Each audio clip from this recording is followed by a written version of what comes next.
नमस्कार दोस्तों, आप सभी का स्वागत है एक बार फिर से अपने चैनल भक्ति की शक्ति में। तो दोस्तों आइए सुनते हैं सटतिला एकादशी व्रत कथा को।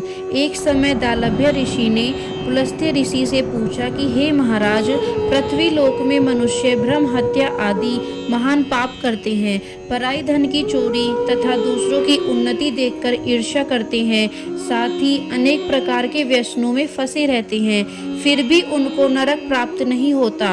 इसका क्या कारण है? वे ना जाने कौन सा दान पुण्य करते हैं जिससे उनके पाप नष्ट हो जाते हैं। यह सब कृपा पूर्वक आप कहिए। पुलस्त्य मुनि कहने लगे कि हे महाभाग, आपने मुझसे अत्यंत गंभीर प्रश्न पूछा है, इससे संसार के जीवों का अत्यंत भला होगा। इस भेद को ब्रह्मा, विष्णु, रुद्र तथा इंद्र आदि भी नहीं जानते, परंतु मैं आपको यह गुप्त तत्व अवश्य बताऊंगा।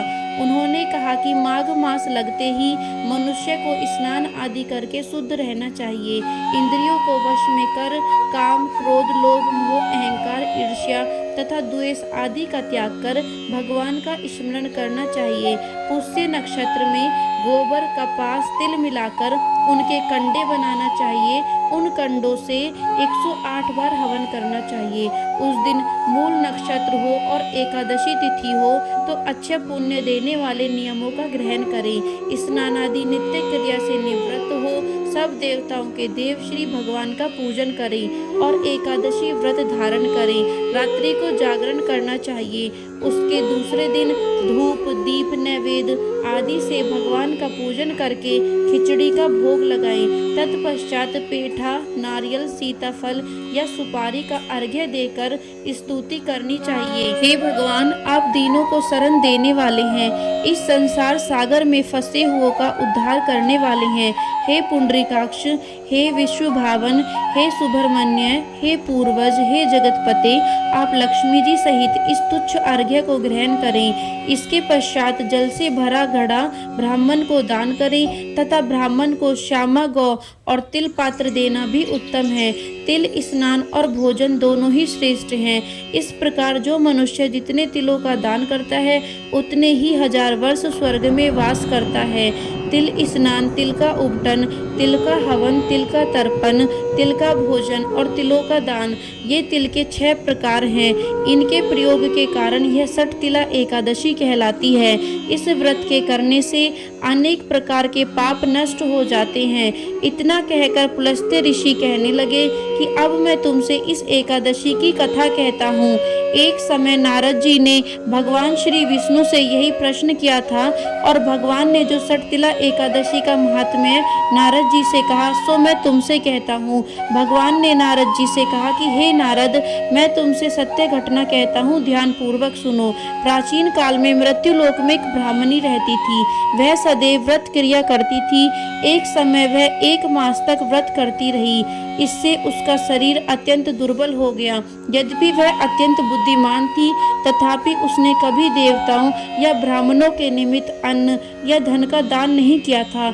इससे मैंने सोचा कि ब्राह्मणी ने व्रत आदि से अपना शरीर शुद्ध कर लिया है, अब इसे विष्णु लोक तो मिल ही जाएगा, परंतु इसने कभी अन्न का दान नहीं किया, इससे इसकी तृप्ति होना कठिन है।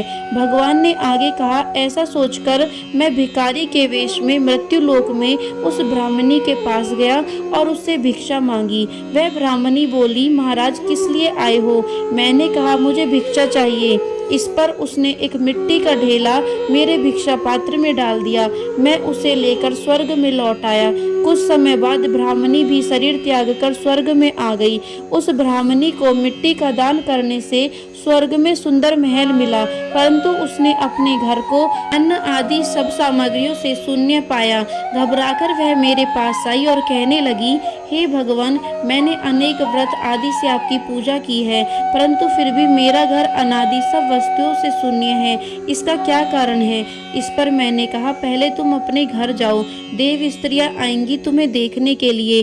पहले उनसे सटतिला एकादशी का पुण्य और विधि सुन लो, तब द्वार खोलना। मेरे ऐसे वचन सुनकर वह अपने घर गई। जब देव स्त्रियां आई और द्वार खोलने को कहा तो ब्राह्मणी बोली, आप मुझे देखने आई हो तो सटतिला एकादशी का महात्म्य मुझसे कहो।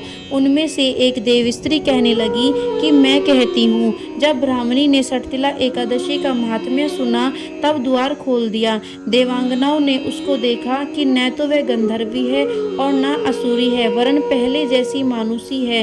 उस ब्राह्मणी ने उनके कथन अनुसार सटतिला एकादशी का व्रत किया। इसके प्रभाव से वह सुंदर और रूपवती हो गई तथा उसका घर अन्नादि समस्त सामग्रियों से युक्त हो गया। अतः मनुष्यों को मूर्खता त्याग कर सटतिला एकादशी का व्रत और लोभ न करके तिलादि का दान करना चाहिए। इससे दुर्भाग्य, दरिद्रता तथा अनेक प्रकार के कष्ट दूर होकर मोक्ष की प्राप्ति होती है। तो दोस्तों, यह थी सटतिला एकादशी व्रत कथा। यदि वीडियो आपको पसंद आई हो तो चैनल को सब्सक्राइब करना बिल्कुल ना भूलें और वीडियो को लाइक एंड शेयर जरूर करें।